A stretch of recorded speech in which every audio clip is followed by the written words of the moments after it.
Right, the chamber's now cleared. We now come to the urgent question. Shadow Secretary of State, David Lammy for... Mr Speaker, I ask an urgent question to ask the Secretary of State if he will make a statement on the humanitarian situation in Gaza.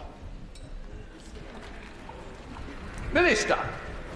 Thank you, Mr Speaker. The Deputy Foreign Secretary is regrettably unable to respond to this question in person as he is in the World Bank Spring meetings in Washington.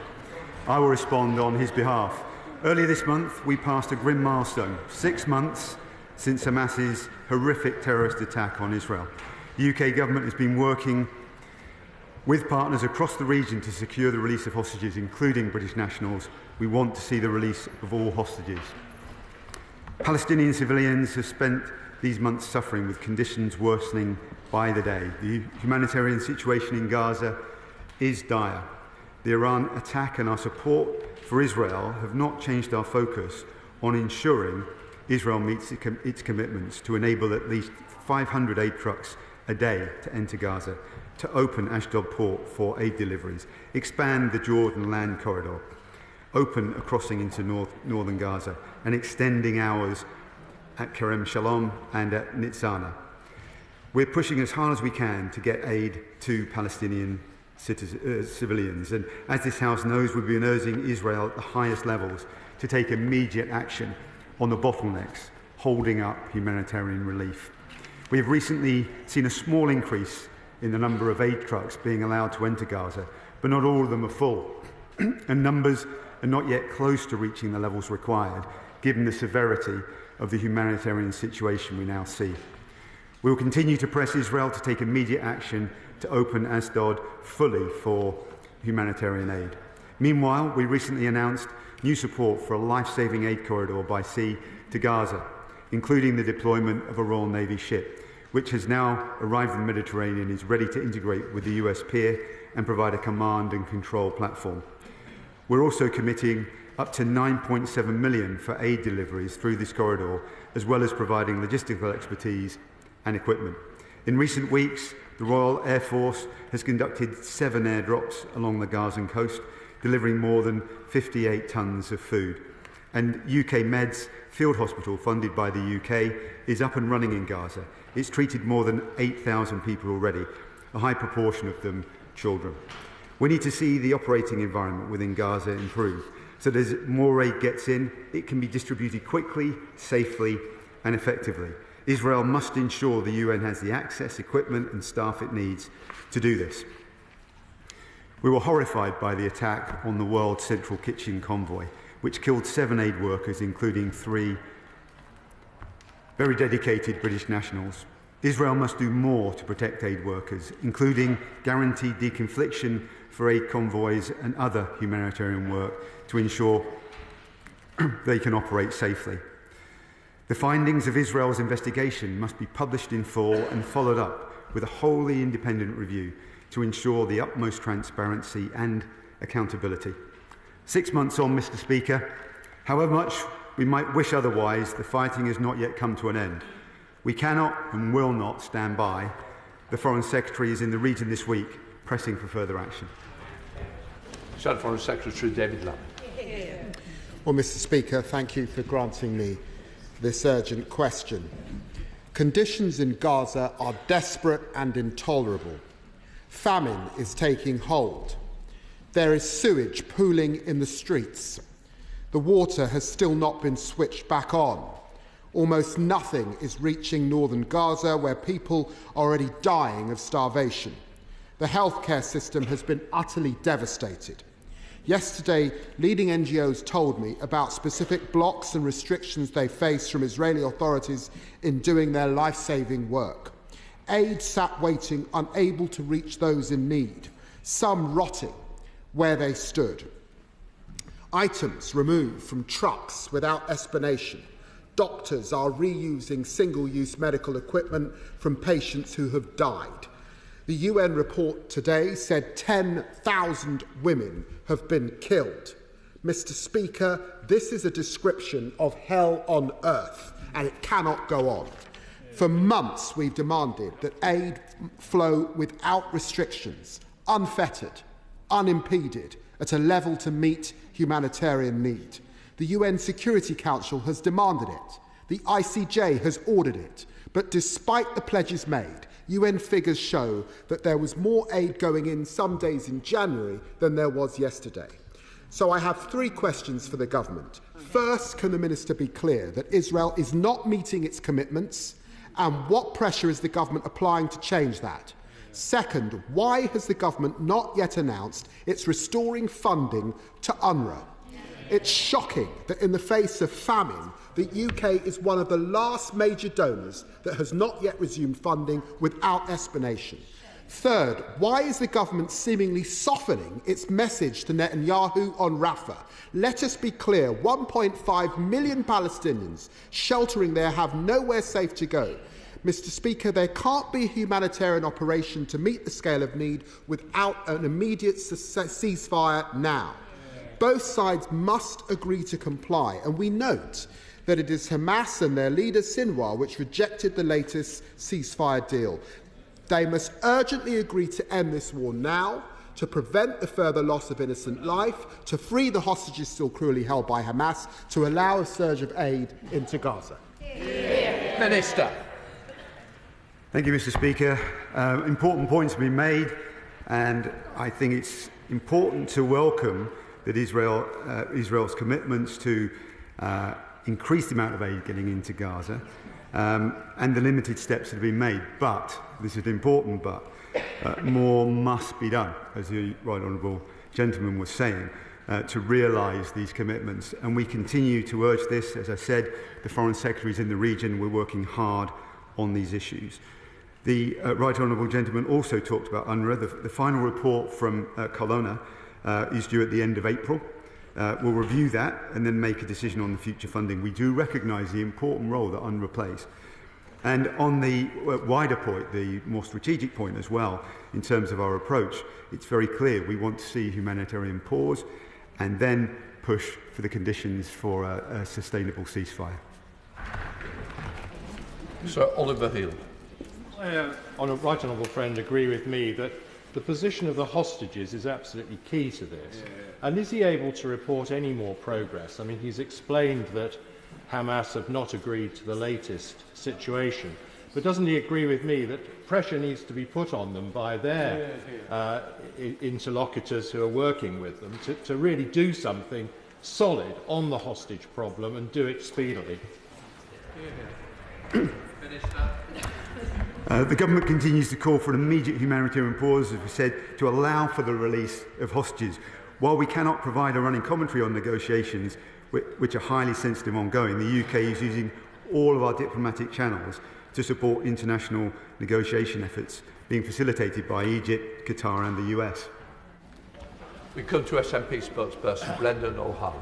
Mr. Speaker, understandably, perhaps, the world's attention has been on the shocking Iranian missile attack at the weekend, but we cannot and we must not forget about the humanitarian crisis in Gaza and the plight of millions of innocent civilians facing a man-made famine and living with the constant threat of attack. Neither can we forget those immensely brave humanitarian aid workers, particularly the 7 World Central Kitchen employees whose status as humanitarians appears to have offered them little or no protection from the IDF.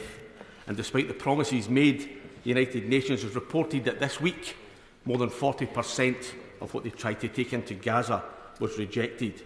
And those of us who have been to the border and have seen the efforts of the Egyptian Red Crescent and their warehouse full of rejected medical equipment have a pretty good idea what those items were. And this is an area which has no single operational hospital. But the elephant in the room is arms export licences. And for how much longer is the UK going to send humanitarian aid to Gaza while simultaneously licensing weapons sales to Israel?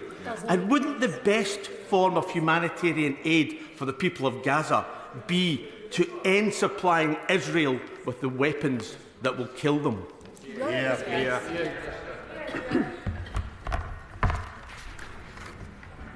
The honourable gentleman is right to highlight what happened in Iran recently, and of course we mustn't forget the humanitarian situation on the ground in Gaza. We're working very hard to make sure that aid can come through that he talked about. I highlighted that in my opening remarks. He also talked about exports. The latest assessment carried out by the Foreign Secretary leaves our position on export licences unchanged. This is consistent with the advice ministers have received, and will continue to keep this position under review. But he should remember his opening point about Iran and what's happened recently, and I'll leave it there on export controls. Humanitarian aid getting into the Gaza Strip is very important. And has my right honourable friend noticed in that regard that the White House National Security spokesman said in an interview with NBC in the last couple of days that aid getting into Gaza has increased by a large amount in the last few days.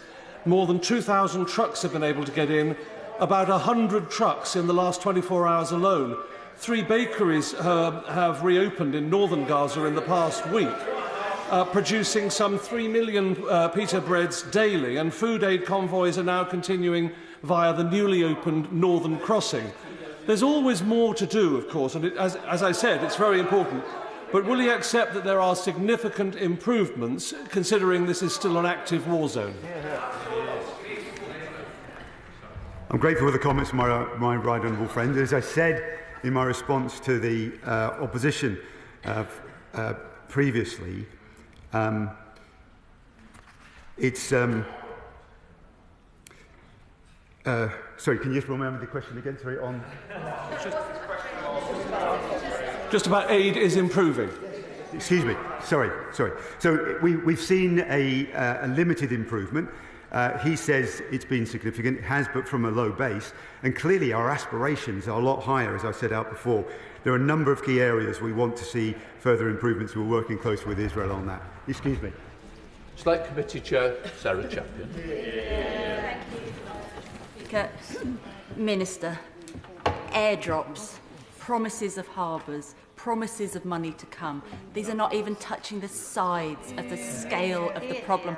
People are starving to death. At the beginning of March, my committee published a report for the UK government to press for more than 500 trucks of humanitarian aid a day to be allowed into Gaza, for all of the crossings to open, for the Israeli military to cooperate better with aid agencies to deconfliction, so that humanitarian workers can live but also safely carry out their vital work. And despite the Foreign Secretary's optimism of greater humanitarian flows, the weekly average is just over 1,100 trucks a week. Why is this government not doing more to persuade Israel to meet its responsibilities under international law and facilitate the aid to the people to Gaza? How many more people have to die? Minister. I understand the honourable member's concerns, particularly in her position as chair of the Select Committee, but I have highlighted already that we are pressing incredibly hard with Israel. We are pressing incredibly hard with Israel to make further progress. There has been limited progress, but the Foreign Secretary is in the region and he continues to press for these cases, as does my right honourable friend, the Minister for Development, who's doing important work in this area as well. Malthouse. Mr. Speaker, I'm sorry to question the Minister again on the same theme, but he will start to appreciate the frustration in the House that over the last 6 months we've heard the government beg, plead, press, have telephone calls, meetings, have conversations, even the RAF in the sky to rightly defend Israel from Iran. And yet it's occurring to many of us that the Israeli government cares little for what we say. To the extent that Medical Aid for Palestinians now report that a famine is all but inevitable over the next few weeks in Gaza. When are we going to realise that saying things is making no difference and we actually have to act, not least to take steps to enforce the judgment of the International Court of Justice? When will we actually do something concrete to save these lives? Minister. As I said, we are pressing incredibly hard to make sure that we see further progress in this vital area.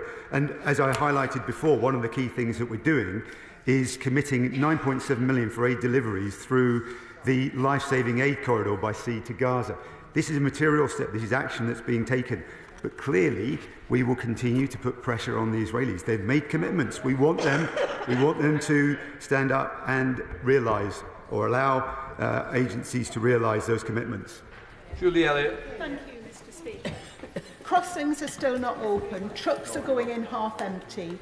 41% of requests from the UN to send in aid to northern Gaza are being refused by the Israeli government. That's the reality on the ground. The Colonna report comes out this Saturday, the 20th of April, not the end of the month.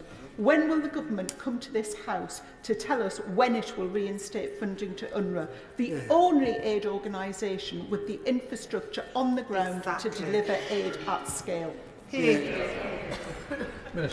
As I said, we will be reviewing that report, and when we've received it, we'll make our final decision. We'll come and explain to Parliament what that decision is. And as I also highlighted, and more importantly, as the Development Ministers highlighted, we recognise the vital role that UNRWA plays. Manchester. Speaker, the Foreign Secretary was very proud to announce that the United Kingdom has set up a contact group for the Middle East, which has members from Europe, it has from the Middle East and the United States. A key part of that link to the humanitarian situation in Palestine and Gaza is this. The European Commission and some of those members, all those members, have decided to fund UNRWA. They have, and they're part of the contact group to find a solution to the Middle East. And therefore, why is it taking us so long when our European counterparts have made that decision? And linked to that, I asked the Minister to ask the Foreign Secretary, I raised it with him and the Prime Minister, to set up an international donors conference for Palestine. We did it with Friends of Syria. We now need to urgently move forward and show our leadership in this matter, as the situation is getting very, very, very critical. Minister. As I said, I'll say it again, we wait for the final Colonna report before we make the decision on UNRWA. The situation around this was particularly concerning, so we need that report to make the decision. And my honourable friend will remember that we have also trebled the amount of aid that we provided to occupied Palestinian territories, and now our task is to make sure that we can and find ways to get that aid in. Yesterday, Oxford doctors Nick Maynard and Deborah Harrington briefed parliamentarians very movingly about their experiences of treating people in Gaza. They impressed on us how important it was that they were kept safe, how many of their colleagues had died, and I'm sure the Minister and the whole House will thank them for their tireless work, and other aid workers and anyone who gives over their safety to save others. They also pointed out that the malnutrition that we are seeing now is making patients more vulnerable to infectious disease. And there is a report released by the London School of Hygiene and Tropical Medicine that has projected that if it continues as it is, 74,000 excess deaths, that's beyond those who have died by bombs, will die if something isn't done.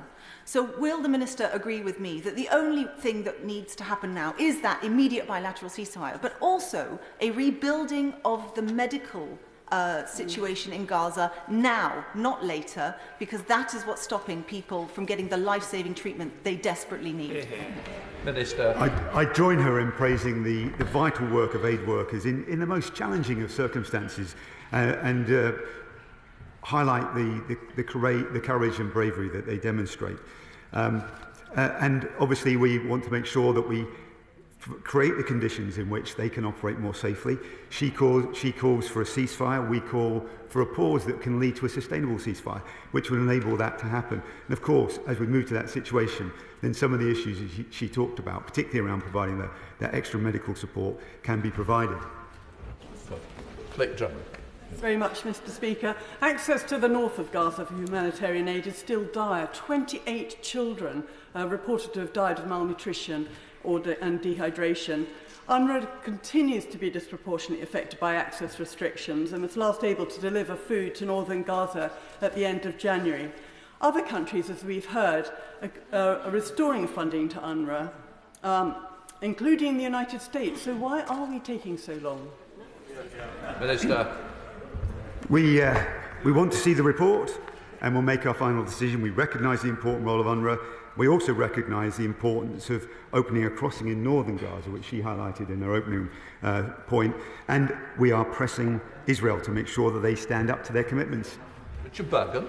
Thank you, Mr. Speaker. Yesterday, I attended a meeting of British doctors who've recently been in Gaza, and they described the systematic targeting of healthcare in Gaza. Let's be clear, that is a war crime. A UN Special Rapporteur recently warned a meeting of MPs organised that government ministers and officials involved in arms exports to Israel should be absolutely clear that they could be individually criminally liable for aiding and abetting war crimes in Gaza. So will the minister say, on the record, in this House and ahead of next week's High Court hearing, that the legal advice the government has received has confirmed that there is no such risk and that arms sales are in line with international law?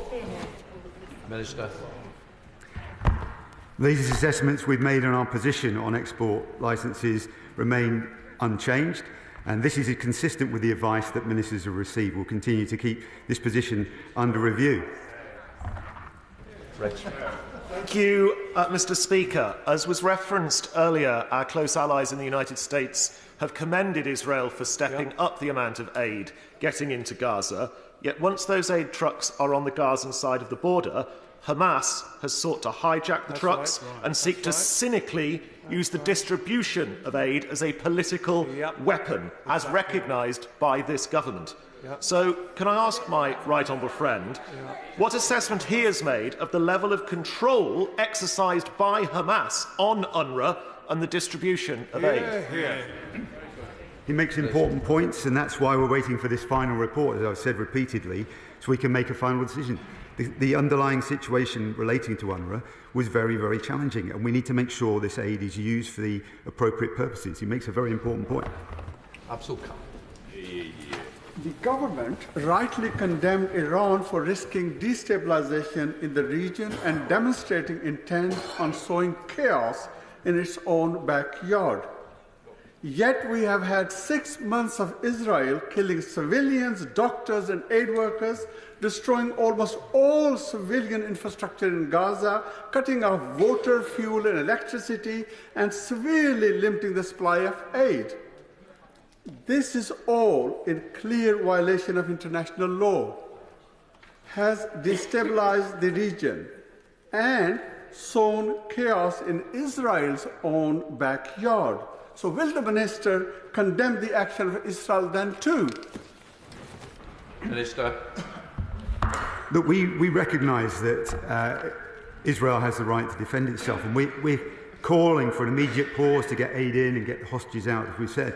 We also recognise the destabilising action of Iran and its acolytes, and we have to make sure we push back and seek to de-escalate the whole situation.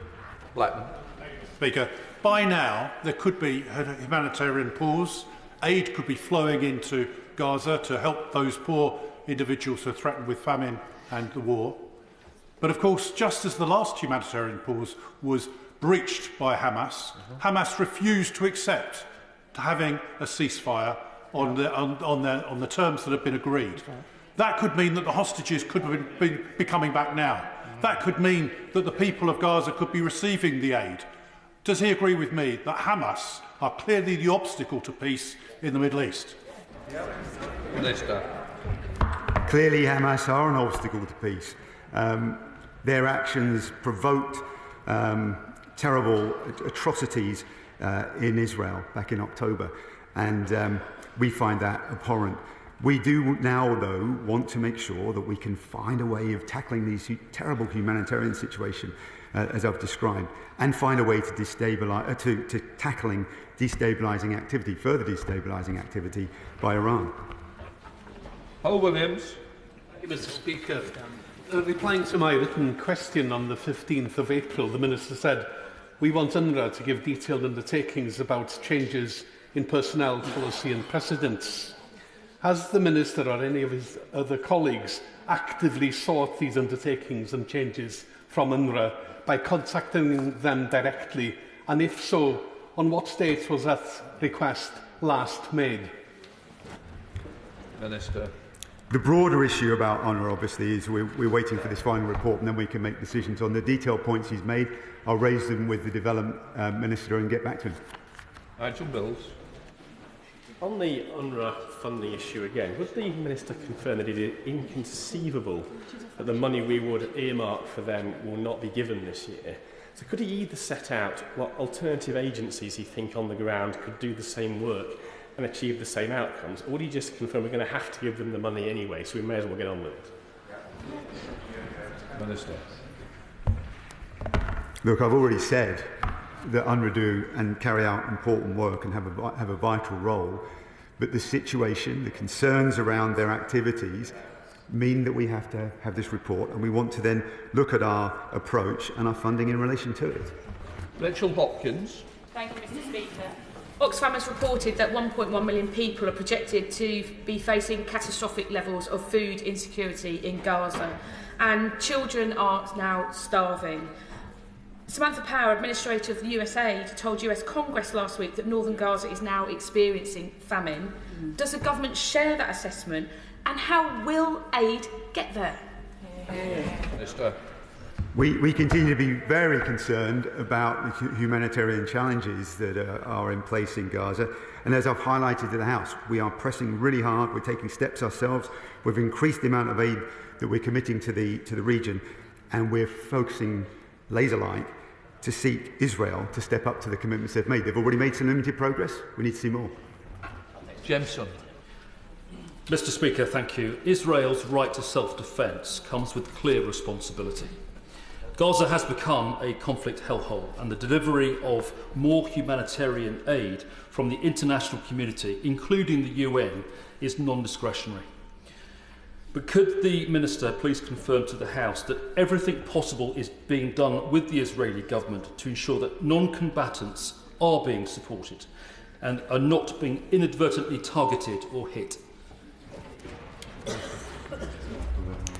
We've highlighted this with the Israeli government, and I can confirm to my honourable friend that we are pushing incredibly hard. Not only are we increasing the amount of aid that we've given to the region, highlighted to the region, but we want to make sure that that gets through as well. And we've already deployed a number of airdrops which have helped, but there's a lot more that needs to be done. Imran Hussain.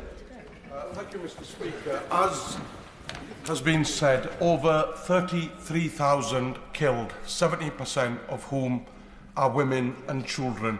The ICJ has warned of a genocide, and more than 1 million are left starving, while almost 2 million are displaced from their homes.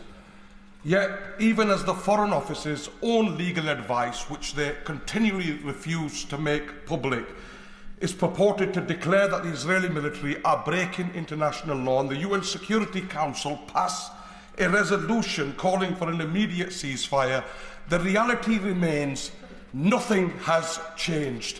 The bombs are still falling, the children are still starving, and the civilians are still dying. So let me ask the Minister a very simple question. Does international humanitarian law even mean anything anymore when the UK and international community continue to refuse to draw a line? I understand the passion, I understand his concern about the area, but we continue to have grave concerns about the humanitarian access as well.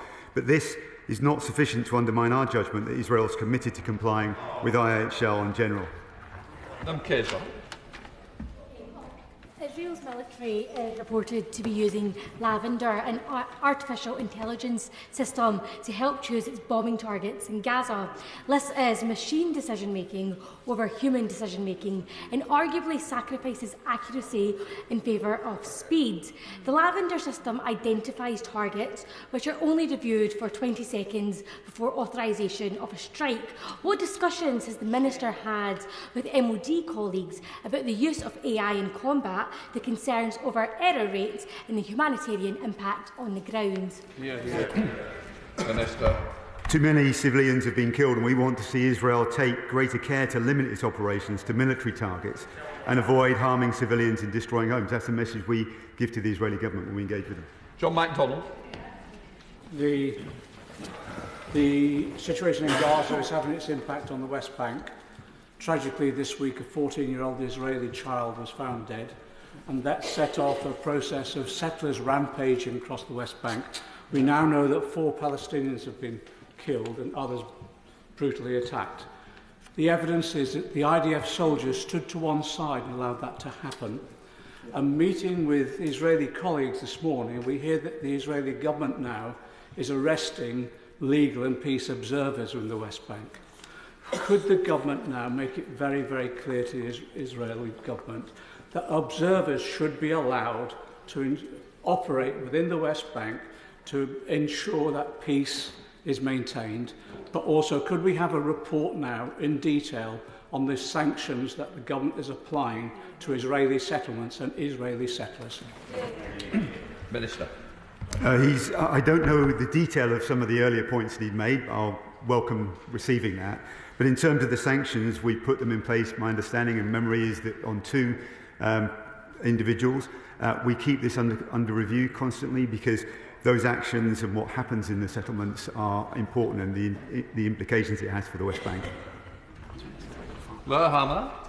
Thank you very much. The escalation of recent days has been deeply worrying. We have 2 nuclear-armed countries exchanging ballistics, and neither with any reputation for care about civilian lives, and both with agendas of their own. That escalation has occupied the headlines, but the people of Gaza continue to suffer unrelenting military attacks and starvation. The rules-based order and international law have suffered lasting damage, including by the targeting of aid workers and medics.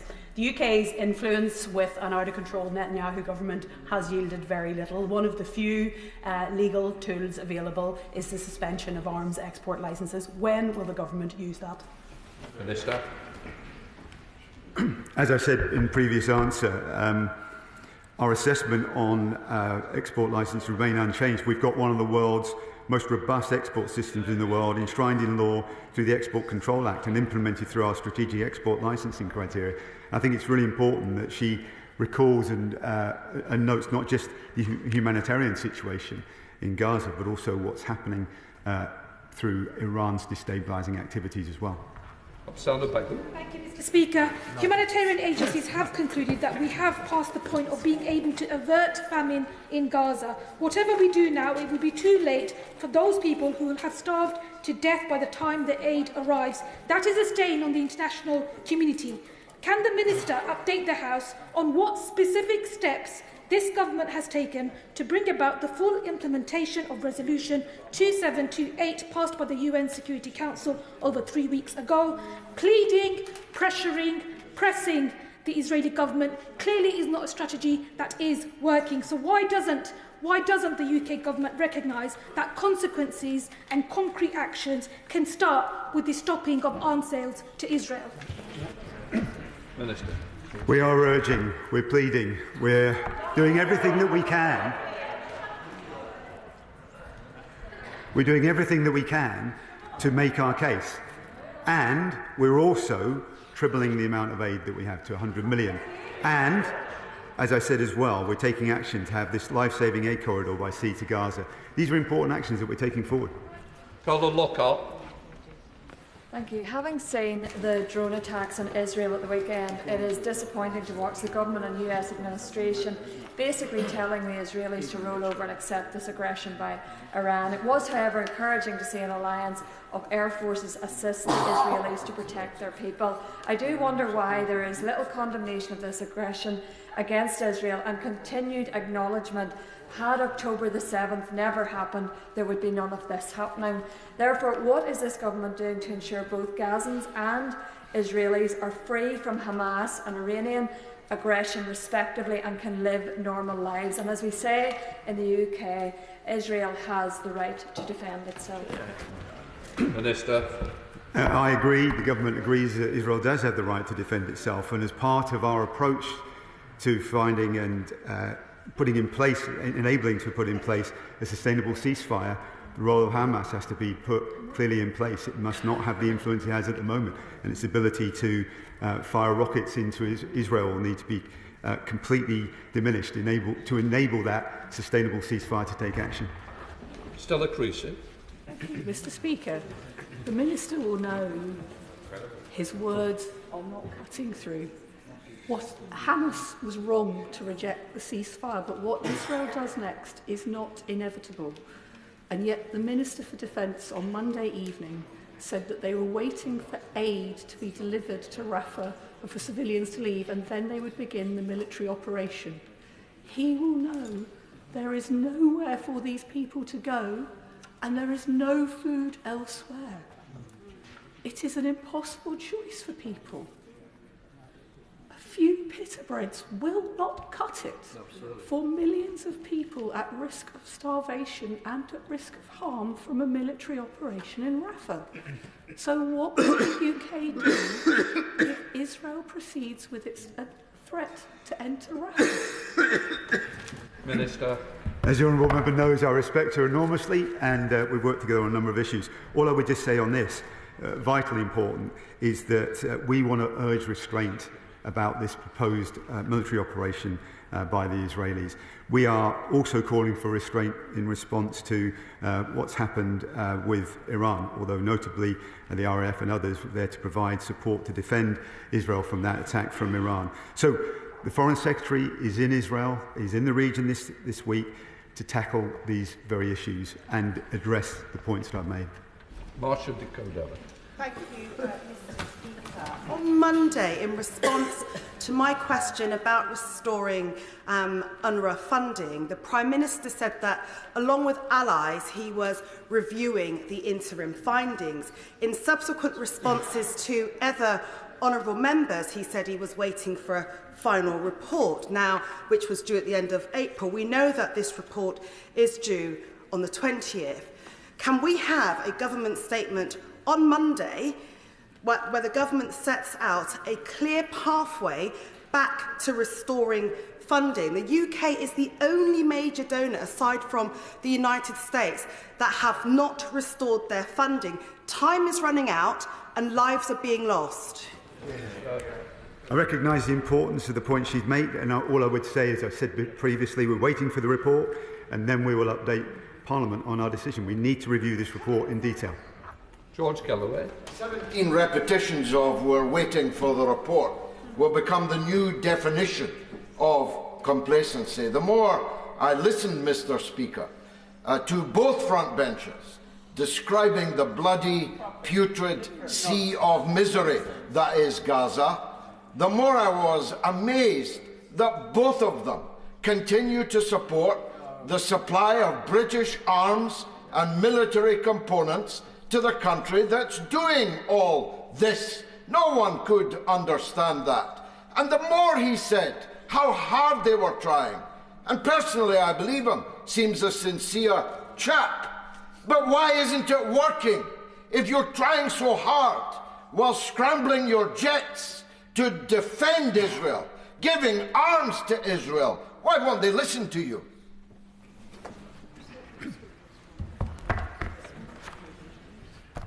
All I say with respect is that the questions that have been asked to me, I think, are entirely appropriate and understandable given the circumstances.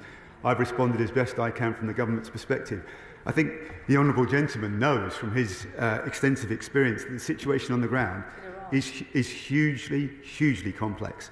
We're working night and day. Our officials in SCDO are working flat out. We're providing the support we can for Israel and to help tackle the destabilisation. So I understand the passion that he asked these questions for, but he should also understand these are incredibly complex situations.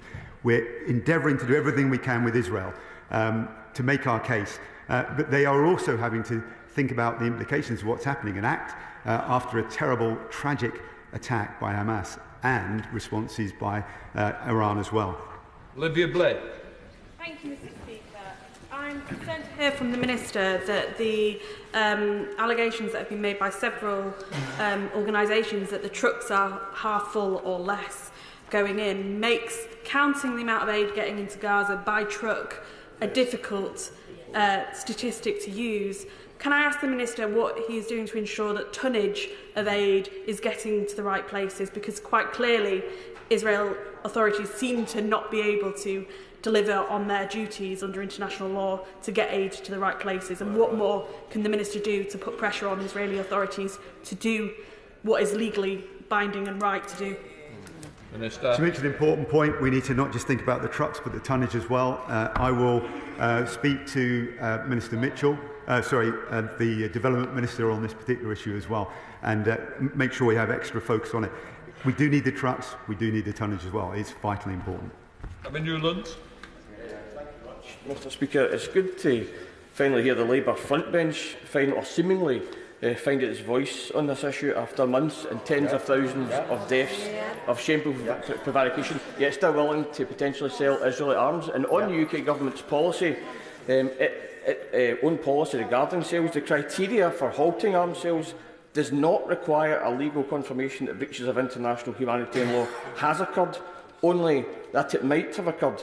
Does the Minister not consider the ongoing investigation by the ICC of war crimes and crimes against humanity and the consideration by the ICJ of potential genocide as an indication that breaches of international law might have occurred? In any event, why would we be so keen to sell arms to someone we've been pressing so hard to cease operations?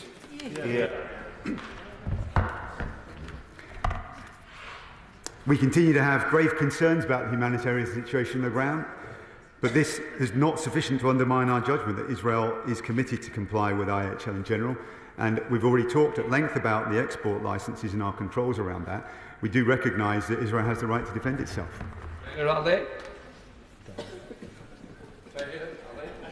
Thank you, Mr Speaker. The Belgian Foreign Minister stated Israel was engaging in tactics of starvation. Last month, the Foreign Minister of the Republic of Ireland stated the use of starvation as a weapon of war is a blatant violation of international humanitarian law. This month, Belgium's Minister of Development Cooperation stated Israel's use of hunger as a weapon of war was a flagrant violation of international law. The Israeli Defence Minister was on record as saying, "I have ordered a complete siege on the Gaza Strip. There will be no electricity, no food, no water, no fuel. Everything is closed. We are fighting human animals and we are acting accordingly." When will this government wake up to the reality that innocent Palestinians are dying and take actions to stop them from dying from hunger and starvation?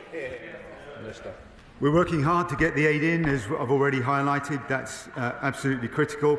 And we're also calling out the Israeli government to make sure that recognising that too many civilians have been killed, we want to see Israel take greater care to limit its operation to the military targets and avoid harming the civilians and destroying homes, as he's indicated. Curran Buck.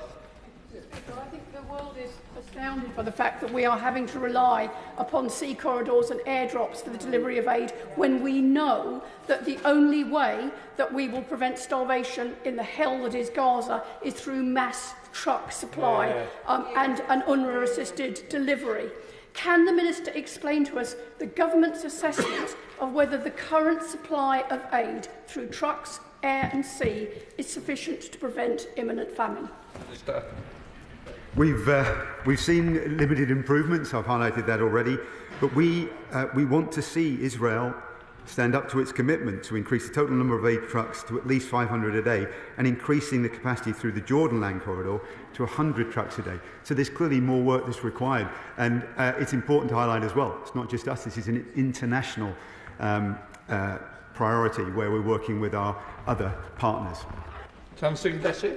Thank you very much. Mr Speaker, given the horrific scale of killing and the starvation of Palestinians, especially children, we need an immediate ceasefire, release of hostages, and the Netanyahu government must allow unimpeded aid into Gaza rather than continually blocking it. However, there also needs to be a process of investigation, accountability and justice given the serious allegations of war crimes, whether that's through the ICC, the ICJ or the UN Commission of Inquiry. But the UK government presently doesn't find any of these routes acceptable. So for the record, Minister, could he please highlight which of these accountability mechanisms does the UK Conservative government find acceptable?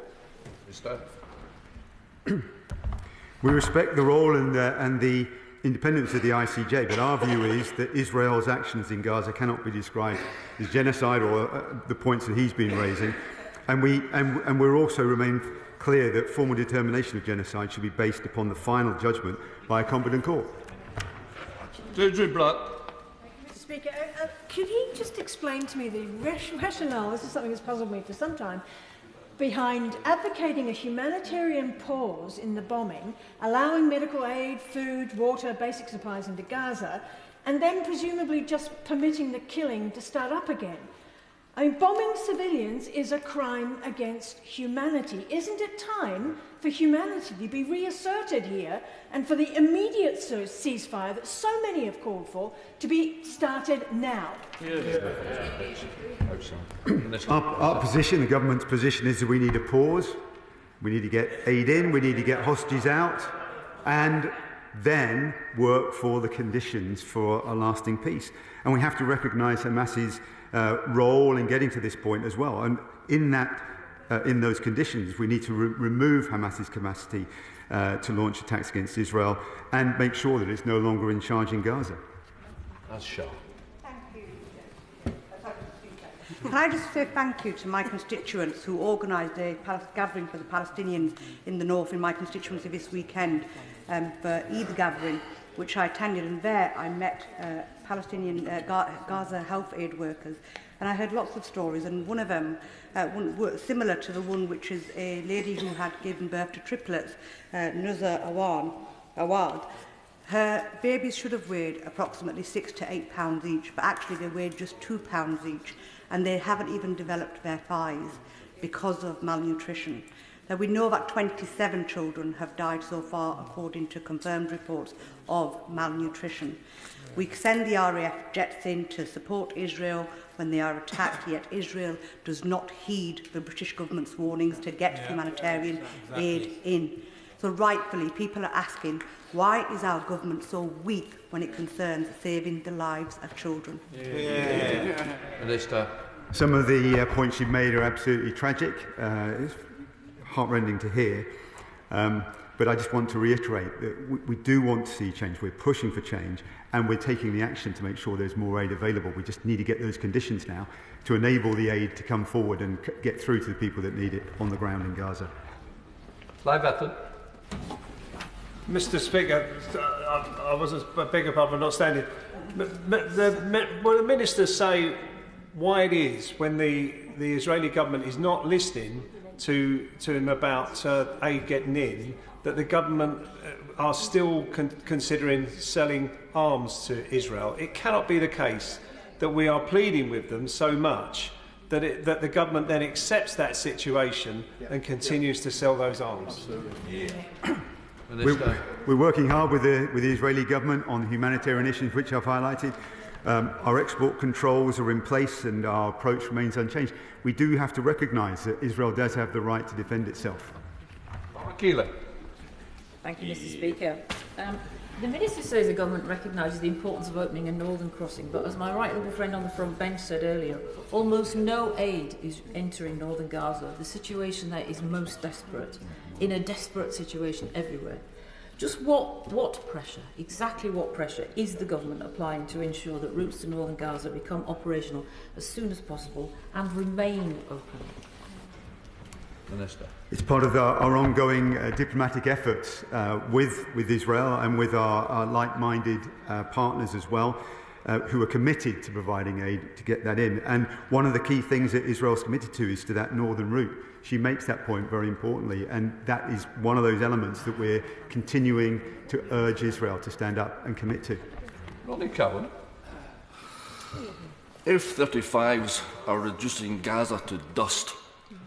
During Pinochet's brutal rule in Chile, the workers of Rolls-Royce in East Kilbride refused to manufacture parts for the Chilean Air Force and were hailed as heroes. Why? Why will this UK government not follow that humanitarian example and stop exporting the parts for F-35s? It's because we've got one of the most robust arms export regimes in the world. And as I said, we need to recognise Israel's right to defend itself. He probably noticed what happened over the weekend with the attacks from Iran. These are not just important for what happens in Israel, vitally important that is, and for those involved in Gaza. This situation has ripple-out effects that destabilise in the region, have global implications as well. Ian Byrne. We were told a month ago that 1.1 million people face catastrophic levels of food insecurity in Gaza, and we reduced to airdrops. The situation in northern Gaza is horrific and is a consequence of political choices. The World Food Programme has said this area is largely being cut off from aid and recorded the highest levels of catastrophic hunger in the world. 28 innocent children reported to have died of malnutrition and dehydration because of political choices. What meaningful, strong actions will the government take to ensure international law is upheld and to ensure that all Palestinians have a right to food? Well, I think I've highlighted already the steps that we're taking. We also highlighted the commitments that Israel have made, and that's what we're asking Israel to do, is to step up to its commitments. It's made limited progress. We want to see much further progress to help those people on the ground. Thank you, Mr. Speaker. According to UNICEF, one child in Gaza is killed or injured on average every 10 minutes. Yesterday, Israeli occupying forces struck a playground in the Maghazi refugee camp in central Gaza, massacring at least 11 people and injuring many more. The Deputy Foreign Secretary has boasted about how proud his government is to be supplying Israel with arms, even while it commits such crimes against humanity, and has been found by the ICJ to be plausibly committing genocide against the Palestinian people. So can the Minister tell us categorically whether or not arms exported from Britain were used in the strike on the Maghazi refugee camp, and for that matter, whether the three British aid workers who were killed at the beginning of the month were killed by weapons manufactured in Britain? As already highlighted, we have strong export controls, and the point that he makes, an important point, is we've asked Israel for a assessment and an investigation to take place, and an independent investigation to take place as to what happened in that situation. Deborah Abrahams. Thank you, Mr. Speaker. We continue to call for the immediate release of all hostages, for an immediate ceasefire, unhindered humanitarian aid, adherence to international law and accountability for any breaches, and an immediate international efforts for a two-state solution. But on aid and on international law, between the 6th and 12th of April, 41% of UN-coordinated missions to northern Gaza, where famine is underway and children are dying by the minute. And the obligation the Israeli authorities have to facilitate humanitarian war is a matter of law. It's not just about access, they have to get to where it's needed. I appreciate the difficulties that the Minister has found himself in today, but I push again on why the government is so ineffective in getting support. We've had months upon months of saying that things are going to happen, and it never has. Why have they been so ineffective, and what are they going to do to make sure Israel adheres to our requests? Minister. I've highlighted that there has been limited progress, so that we have made some progress in our arguments, along with international partners with Israel. And now we're pressing for those other areas to be dealt with, including northern access. It's a vital priority, and we're pushing hard. And as I said, the Foreign Secretary is once again in the region this week to address these issues. Matt Weston. Thank you, Madam Deputy Speaker. Last week, Samantha Power of US Aid told Congress that they were witnessing famine in northern Gaza. Let's be honest here.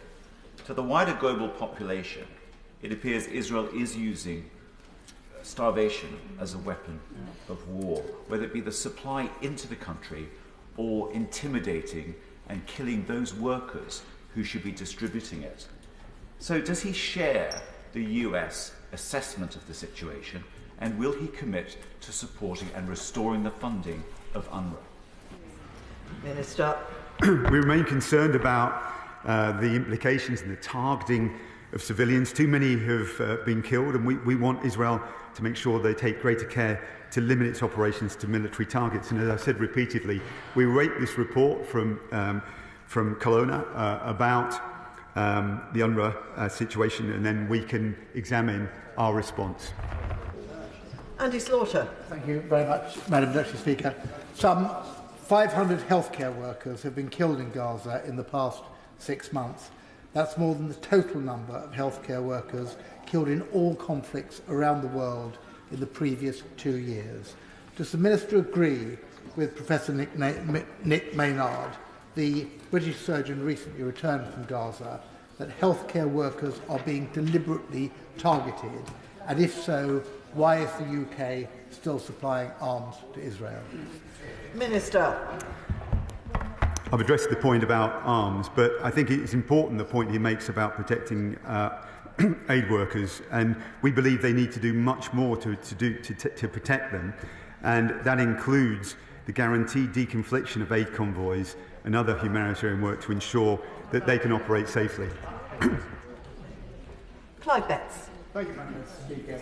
I've heard the Minister repeatedly, in answer to questions, talk about pressure on Israel, encouraging Israel. I hope that Israel will respond. When will he actually stand at the dispatch box and accept that for all the government's urging and encouraging, the situation is actually getting worse? So what is he going to say in concrete terms that the government is going to do now to get aid through, to make sure Israel lives up to the promise it makes and doesn't deliver on? And just addition to that point, please don't give me an answer about the strength of our arms sales licence regime. How can it be morally right to provide arms to Israel being used in the killing of women and children and worsening the humanitarian crisis? Minister. As I've highlighted, we've trebled the amount of aid that we are putting into to support those people. We recognise as well that Israel is an occupying power, so we have to work with them to enable these things to happen. And the important thing is we are seeing limited progress, and as I've said, now we're pushing and pressing to see further progress in achieving the aims and the commitments that Israel has already set out. Chion Wara. Thank you, Madam Deputy Speaker. The Minister, I hope, remembers Hind Rajab, the 6-year-old Palestinian girl who was trapped in a car with nothing but a mobile phone, her own cries for help, and a paramedic queue struggling to get to her. They and Hind were all killed that day. An IDF investigation concluded that its forces were not present near the vehicle within firing range. A subsequent Washington Post investigation disagrees. I raise that case, Madam Deputy Speaker, to remember Hind, but also because whenever the Israeli Defence Forces' actions result in increased civilian suffering or reduced humanitarian aid, as in the killing of aid workers, the government's response is to call on Israel to investigate itself. Is that really the only way to ensure accountability and reduce suffering? On the specific point about aid workers, I did highlight that we also want to have an independent review as well. It's really important that they're protected. We need to understand the situation that happened on the ground. And she highlights, importantly, that we are also urging Israel to take greater care in limiting its operations and the impact it has on civilians. Jonathan Edwards. Madam Deputy Speaker, following the Iranian attacks of the weekend, we are one step away from the precipice of a regional war. And the comments of the Foreign Secretary this afternoon following his meetings with the Israeli government that he believes Israel is minded to act should worry us all. The British government rightly emphasised the need for de-escalation, but does it recognise that de-escalation must begin in Gaza? Minister. We need to de-escalate the whole situation and do everything we can to use our influence in that task. We've highlighted already what we're asking Israel to do and urging them to do is a humanitarian perspective in terms of their stated aims to carry out further military action in Rafah. And then there's the wider area as well. So we're working along with our partners in the region, around the world, to find ways to de-escalate the situation more widely. It is multifaceted, really complicated, but we're finding ways to bring that influence to bear because we do not want this to escalate any further. Barry Gardner. Thank you, Madam Deputy Speaker. Every member of this House knows that it was that great Conservative statesman who said that all it takes for evil to prevail is for good people to stand by and do nothing. Today, the Minister has, and he's a good man, we know that. He must have been embarrassed. He stood there, he's wrung his hands, and he's told us that the Prime Minister, our Prime Minister, has pleaded with the Israeli Prime Minister. When did the party of Edmund Burke become the party of complicity and appeasement? Minister. I'm not really sure that question deserves an answer, to be honest. Look, we've already highlighted cross-party these situations are complex. We're working incredibly hard with all our partners. I think that's recognised by the opposition front bench as well. Of course, it's challenging, but please don't lower the tone that way. Alan Bryan. Madam Deputy Speaker, so 1.1 million civilians in Gaza are currently at risk of starvation due to Israeli aid blockade. It's clearly a breach of humanitarian law and a breach of interim ICJ ruling. Now, the UK government actually tacitly recognises the breaches because they're trying to bypass the Israeli blockade using the Royal Navy. But the UK government's incoherent position is, rather than call out Israel, the Minister says they're urging and pleading Israel to change tack, while still selling arms to Israel and withholding funding to UNRWA. Now, the interim Kelowna report confirms UNRWA's neutrality. All other major donors, apart from the US, have restored funding. So what is it that's making the UK government wait in the final Kelowna report before restoring funding? Are they sitting intelligence that's somehow not available to all these other partners? Minister. We've made it clear that we want to see the full report and then we'll make a decision. Ruth Cadbury. Thank you, Madam Deputy Speaker.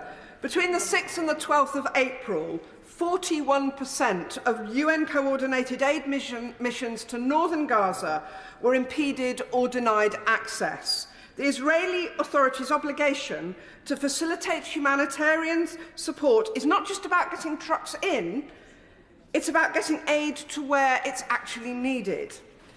That is a matter of international humanitarian law. So does he really think that less than 60% getting in is an acceptable rate? And does it really show the government's diplomatic efforts to be successful? Minister. We're seeing some success enabling and encouraging Israel to allow more of these trucks in. And as I said, it's limited progress, but it is progress. But clearly there's a lot more that needs to be done. And we're working with our partners to make sure we can do that. Carol Monaghan. Madam Deputy Speaker, testimony from an Israeli intelligence officer reveals that IDF soldiers were authorised to kill 20 uninvolved civilians for a single Hamas operative. Israel is flagrantly in breach of the principle of proportionality, and frankly, UK diplomacy is not working.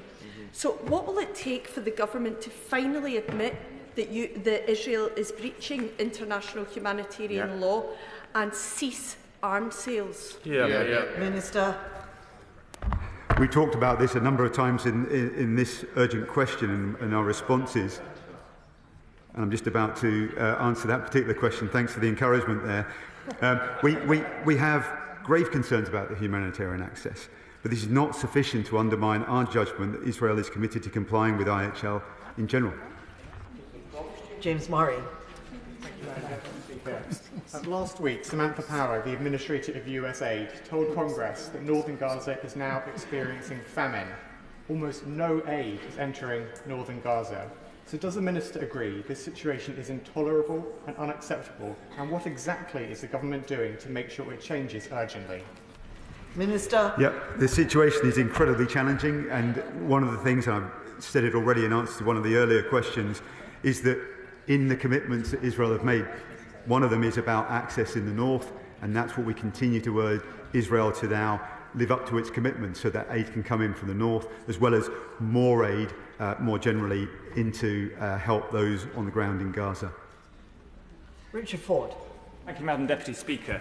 Jim Henderson from Cornwall served in the Royal Marines for 7 years before working in Gaza. He and the aid convoy that was travelling from the north that he was supporting, they were following the right procedures, and they remained on the correct route. It is understandable that the death of Jim and his fellow Brits should have seized our attention here at home and led to an investigation by the IDF. But the Secretary-General said a fortnight ago the death of all 196 aid workers killed in Gaza in the last 6 months should be subject to independent investigations. Does he agree?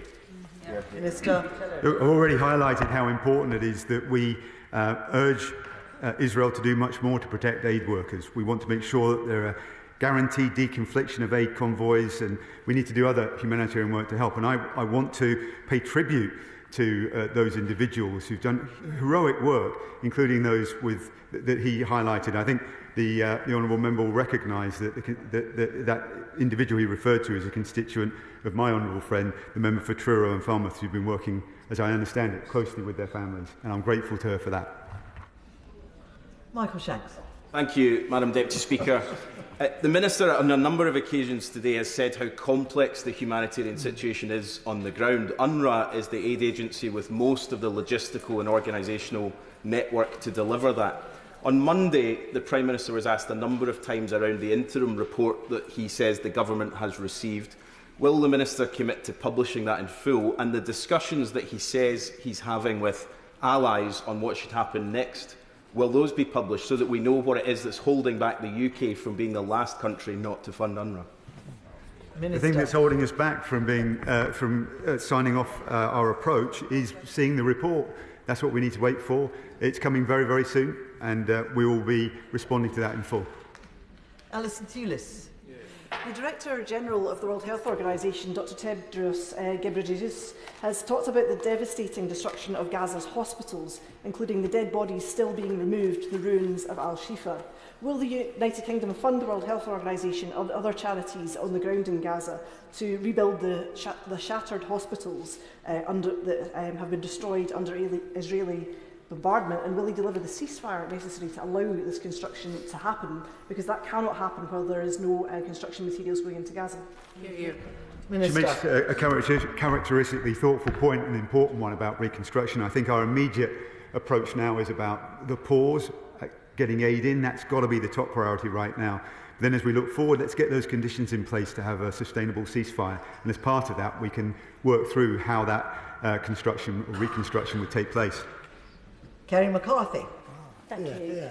As I said to the Prime Minister in his statement on Monday, the mother of James Kirby, one of the other aid workers who lost his life while trying to deliver aid through World Central Kitchen, is my constituent, and the family want answers, and I would really appreciate it if the Minister could tell the Foreign Secretary while he's in the region, you pass that message on from the family. They want answers. Yeah. But given what he said about guaranteed deconfliction, and what we've heard from my honourable friend here about the attacks on care workers, as well as the attacks on people trying to deliver food aid, can he explain to me what these pleas for guaranteed deconfliction actually mean? Because I just don't see that it's working. Minister. Well, it's. I'd also just like to pay tribute, as she has, to James Kirby, and our thoughts are clearly and our prayers are with his family. The work that we're doing to raise this point with Israel is important, and we want to find ways to make sure that we deconflict these aid convoys. I think Israel has recognised that there are challenges there. They're going to be carrying out their own report, and there needs to be this further independent review that can help find ways to make sure that this deconfliction can be meaningful and strong. Jim Shannon. Thank you, Madam Deputy Speaker. Can I first of all thank the Minister very much for his response to all the questions. It's quite clear the Minister is a Minister with compassion, and he wants to answer in the best way, and we thank him for that. I had occasion last week, Madam Deputy Speaker, to be in Israel. I had occasion to visit some of the kibbutz where innocent Jewish people were murdered. I had occasion to visit the Nova musical festival where over 1,000 young people were murdered as well. And I had occasion to meet some of the families. All of that as a result of Hamas terrorism upon the Israeli people. The reason why we have got a humanitarian crisis in Gaza is because of Hamas. So can the Minister confirm what discussions have taken place to open wider channels to allow medical aid in and to allow ill people to come out to have medical interventions free from harassment and intervention from Hamas? I thank the Honourable Member for Strangford for his comments, and I regard him as a very good friend. He's right to highlight the role in Hamas and what they've done to get to this situation, and now we are working collectively to figure out how we can best address these situations. Medical supplies are key. We will be providing those. We're providing support in terms of shelter. We've been helping with airdrops. We know there's more that needs to be done. That's clear across the House. There's frustration in this task, and I'm grateful to all the colleagues here across the House for, on most of the occasions, measured comments, and I understand their concerns. I'm also pleased that people haven't resorted to cheap party politics here. These are incredibly difficult challenges, and I'm very grateful for the questions and the challenge that's been provided. It's constructive. We'll use that to help make the case to those on the ground that need to hear it. Thank you. Thank you. Thank you. I thank the Minister. That concludes proceedings on the urgent question. Points of order come after statements, after urgent questions and statements, unless it's directly related to the statement, the UK we've just had. It is a point of order, Chair McCrory.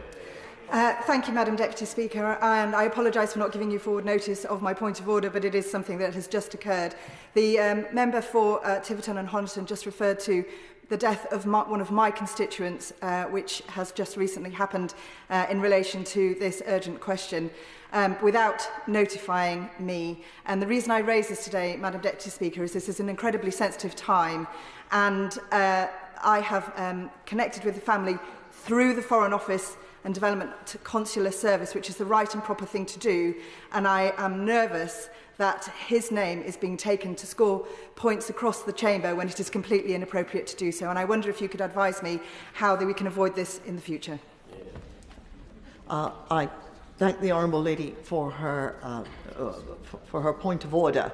I noted the exchanges to which she refers, and it did occur to me as the exchanges were taking place that the Honourable Member for Tiverton and Honiton should have thought twice before mentioning the name in very, very, very sensitive, sad, indeed tragic circumstances of the constituent of another Member of Parliament. I wonder if he would like to apologise. Point of order, Madam Deputy Speaker. My point of order is that I'd firstly like to pay tribute to the Honourable Member for her work on behalf of her constituents. I think that it is the duty of everybody in this chamber to work with sensitive casework as close as we can, and clearly she has done that. I should add that I used my point about an individual who has unfortunately suffered a terrible, awful circumstance, and I think draws a parallel to the 196 aid workers who've been killed in this awful, terrible war. I thank the Honourable Gentleman for responding, and we must be very careful because this is as sensitive as a subject possibly can be, and there are bereaved people who will be watching our proceedings. My heart goes out to them, and I'm sure the whole House feels like that. But I understand the Honourable Lady's point, and I think the Honourable Gentleman has said that he will be more careful in future. Thank you. We now proceed